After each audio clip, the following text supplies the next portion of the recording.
경주시 황남동에 위치한 대릉원. 사시사철 사람들의 발길이 끊이지 않는다. 이곳은 신라시대의 왕과 왕비, 귀족의 무덤 23기가 모여있는 고분군. 여기에 천마총이 있다.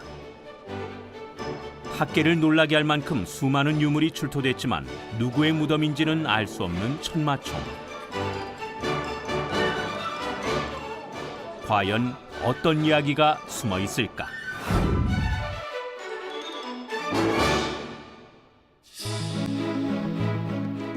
(1973년 4월) 신라고분 155호의 발굴이 시작됐다. 도굴의 활을 전혀 입지 않은 거대한 무덤. 이곳에서만 10,000점이 넘는 어마어마한 양의 유물이 쏟아졌다. 1500년 만에 세상에 드러난 신라시대 진귀한 유물들. 그야말로 희대의 발굴이었다. 하지만 영원토록 역사 속에 묻힐 뻔한 155호 고분. 과연 40년 전 그때 경주에서 무슨 일이 있었던 것일까?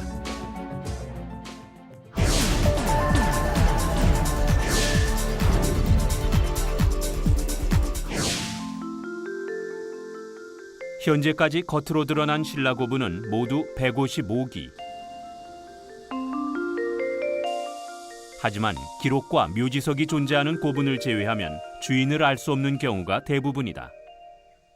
이러한 고분들 중에서 가장 크고 오래된 98호 고분은 1973년 당시 큰 관심 속에 발굴을 기다리고 있었다. 지금의 황남대총. 하지만 문제는 산처럼 큰 신라고분을 발굴한 경험이 전혀 없었던 것. 그래서 98호 고분과 가까이 있고 비교적 규모가 큰 155호 고분을 시험용으로 먼저 발굴했다. 순전히 경험을 쌓기 위해서였다. 그런데 발굴 3개월째, 흙더미 사이에서 금빛 유물이 모습을 드러내기 시작했다. 바로 금관. 1500년 만에 깊은 잠에서 깨는 순간이었다. 금관. 73년 8월 23일. 하지만 여기서 끝이 아니었다. 그동안 신라 유물에서 발견된 적이 없는 신비로운 그림이 나타난 것. 백마의 그림입니다. 고대 회화 수준을 엿볼 수 있는 천마도 장리였다.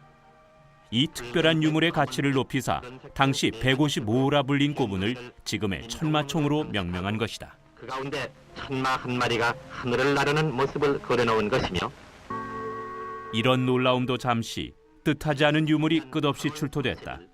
바로 영롱한 푸른빛의 유리잔. 금동제 그릇 등이 드러났는데 그 가운데서 발견된 어디서 어떻게 신라 땅까지 왔는지 눈으로 보고도 믿기 힘든 놀라운 유물들이 쏟아졌다.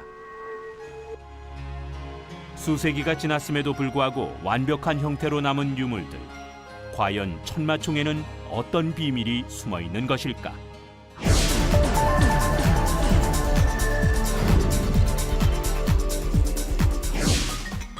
(1973년) 당시 천마총은 온전한 외형을 갖추고 있지 않았다. 그래서 이미 도굴에 노출됐다고 생각했다. 하지만 실제 천마총은 누구도 손대지 않은 깨끗한 고분이었다. 천마총이 무사할 수 있었던 이유는 1500년 전 당시의 묘제에서 찾아볼 수 있다. 현재 당시 발굴된 모습을 그대로 공개하고 있는 천마총에서 더 자세히 살필 수 있다. 먼저 지하에 무덤광을 파고 상자형 나무 덧너를 넣는다.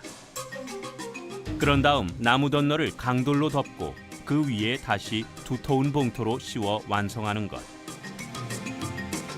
즉 빈틈없이 메우는 방식이었다. 이는 천마총이 침입자로부터 안전할 수 있었던 가장 큰 비밀이었다. 이러한 방식의 무덤 조형 기술은 5세기 후반에 집중됐고 지금의 경주 지역에서만 볼 수 있다. 그래서 신라의 왕이나 귀족을 위한 특수 무덤으로 여겨지는 것. 지금 우리가 완벽한 형태의 신라 문화를 엿볼 수 있는 이유인 것이다.